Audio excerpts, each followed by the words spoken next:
안녕하세요, 우리 수험생 여러분. 경제학장 박사입니다. 물가를 잡으려면 실업률 상승은 좀 감수해야 합니다. 뉴스에서 이런 말 진짜 많이 들어보셨죠? 근데요, 이 딜레마에 숨어 있는 경제적인 비용을 숫자로 똑부러지게 계산할 수 있다는 거 혹시 알고 계셨나요?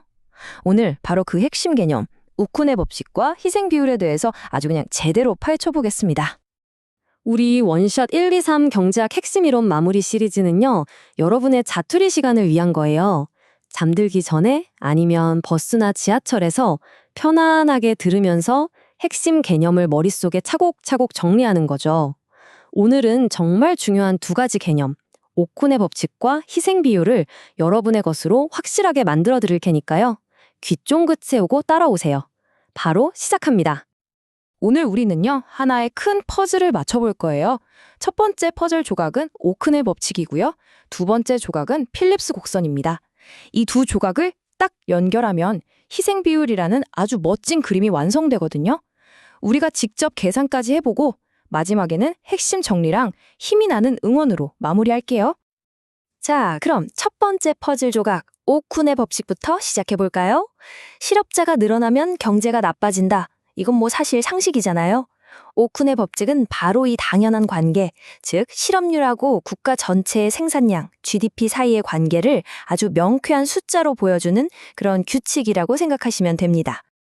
핵심은 아주 간단해요. 오쿤의 법칙이라는 건 실업률과 GDP 사이에는 안정적으로 음의 관계, 그러니까 서로 반대로 움직이는 관계가 있다는 경험적인 법칙이에요.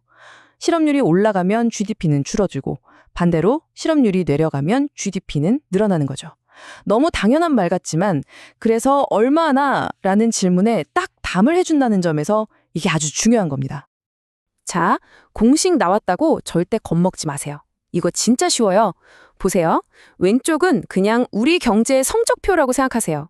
우리 경제가 낼 수 있는 최대 잠재력, 즉 Y스타에 비해서 실제 성적인 Y가 얼마나 잘했나 못했나를 보여주는 거죠. 그럼 오른쪽은 뭘까요? 이건 고용 성적표예요. 자연스러운 실업률인 UM보다 실제 실업률 U가 얼마나 더 높은지 보여주는 거고요. 그리고 이 둘을 연결하는 게 바로 요 마이너스 부호하고 오큰 계수 베타입니다. 만약에 이 베타가 2다. 그러면 실업률이 정상보다 1%포인트 높을 때 GDP는 잠재력보다 무려 2%나 미달된다. 바로 이런 뜻이 되는 거죠. 어때요? 간단하죠? 좋습니다. 이제 우리는 실업률과 생산량의 관계는 알았어요. 그럼 이제 두 번째 퍼즐 조각을 맞춰볼까요? 이 실업률이라는 게 그럼 물가, 즉 인플레이션하고는 대체 어떤 관계가 있을까요? 그 해답이 바로 필립스 곡선 안에 숨어 있습니다.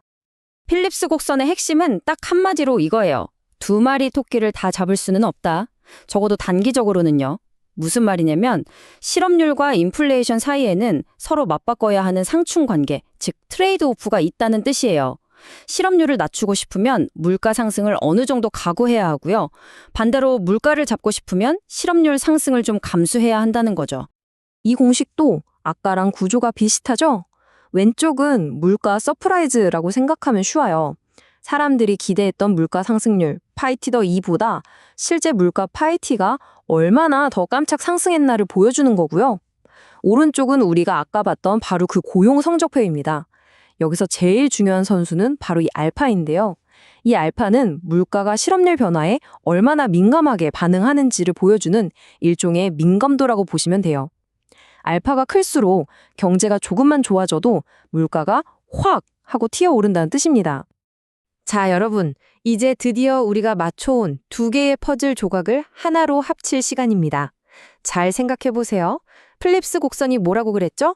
인플레이션을 잡으려면 실업률이 오른다. 그리고 오픈의 법칙은 실업률이 오르면 GDP가 감소한다. 자, 이 둘을 연결하면 어떤 결론이 나오죠? 맞습니다. 인플레이션을 잡는 데는 GDP가 감소하는 고통스러운 비용이 따른다. 바로 이 비용을 숫자로 똑 부러지게 계산한 것이 오늘의 주인공 희생 비율입니다. 희생 비율의 정의는 아주 명확합니다. 너무 높게 치솟은 인플레이션을 딱 1%포인트 낮추기 위해서 우리 경제가 도대체 얼마나 큰 생산량 감소, 즉 GDP 손실을 감수해야만 하는가, 이걸 나타내는 비율이에요. 그러니까 중앙은행이 자, 이제 물가 잡겠습니다 하고 정책을 펼칠 때 이 희생 비율을 당연히 고려할 수밖에 없겠죠. 자, 이제 개념은 알았어요. 그럼 제일 중요한 질문이 남았죠. 그래서요, 그 비용, 희생 비율을 대체 어떻게 계산할 수 있는데요? 그쵸, 이게 제일 궁금하시죠? 지금부터 우리가 앞에서 배운 오쿤의 법칙과 필립스 곡선을 멋지게 이용해서 이 질문에 대한 답을 찾아보겠습니다. 좋습니다. 이제부터는 추상적인 개념을 구체적인 숫자로 한번 바꿔볼게요. 공식을 차근차근 따라가다 보면 희생 비율이 저절로 계산될 겁니다. 자, 집중해 주세요. 자, 딱 3단계만 따라오시면 됩니다. 1단계 목표 설정. 인플레이션을 딱 1%포인트만 낮추는 거예요. 자, 2단계 필립스 곡선을 소환합니다.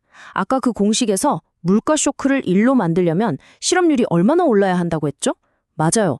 민감도 계수 알파의 역수, 바로 알파분의 1만큼 실업률이 올라가야 합니다. 자, 마지막 3단계 오쿤의 법칙을 적용할 차례. 실업률이 알파분의 1만큼 오르면 GDP는 얼마나 감소할까요? 그렇죠. 오큰 계수 베타를 곱해주면 되죠. 그래서 최종적으로 GDP는 베타분의 알파만큼 감소하게 됩니다. 바로 이게 인플레이션 1%포인트를 잡기 위한 GDP 손실, 다시 말해 희생 비율이 되는 겁니다. 자, 여기서 우리 수험생들을 위한 진짜 꿀팁 하나 나갑니다. 보통 객관식 시험에서는요, 계산을 편하게 하려고 오큰 계수 베타를 그냥 1이라고 가정하는 경우가 많아요. 그러면 희생 비율이 어떻게 될까요? 와, 엄청 간단해지죠. 바로 1 나누기 알파, 즉 알파분의 1이 됩니다. 다시 말해서 필립스 곡선 기울기인 알파의 역수가 바로 희생 비율이 되는 거예요. 이 공식은 시험에 정말 자주 나오니까 별표 5개 쳐놓고 꼭 암기해두셔야 합니다. 자, 오늘 정말 중요한 개념들을 공부하느라 숨가쁘게 달려왔습니다. 정말 고생 많으셨어요. 이제 시험장에 들어가기 전에 머릿속에 이것만은 확실하게 정리하고 가야 한다 하는 내용들 마지막으로 딱 짚어드릴게요. 딱 3가지만 기억하세요. 첫째, 오쿤의 법칙은 뭐다? 실업률과 GDP의 반비례 마이너스 관계. 둘째, 필립스 곡선은 실업률과 인플레이션의 단기적인 상충 관계. 그리고 마지막, 희생 비율은 이 둘을 연결해서 인플레이션을 잡는 비용을 계산한 것인데 간단하게는 필립스 곡선 기울기의 역수, 알파분의 1이다. 이 3가지 관계만 머릿속에 딱 넣어두시면 관련 문제는 절대 틀릴 일이 없으실 겁니다. 여러분, 경제학 공부 정말 어렵고 외로운 싸움인 거 저도 잘 압니다. 하지만요, 여러분은 절대 혼자가 아니에요.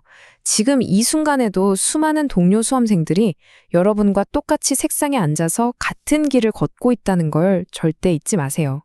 혹시 오늘 배운 내용이나 다른 공부를 하다가 뭔가 탁 막히는 부분이 있다면 혼자 끙끙 앓지 마시고요.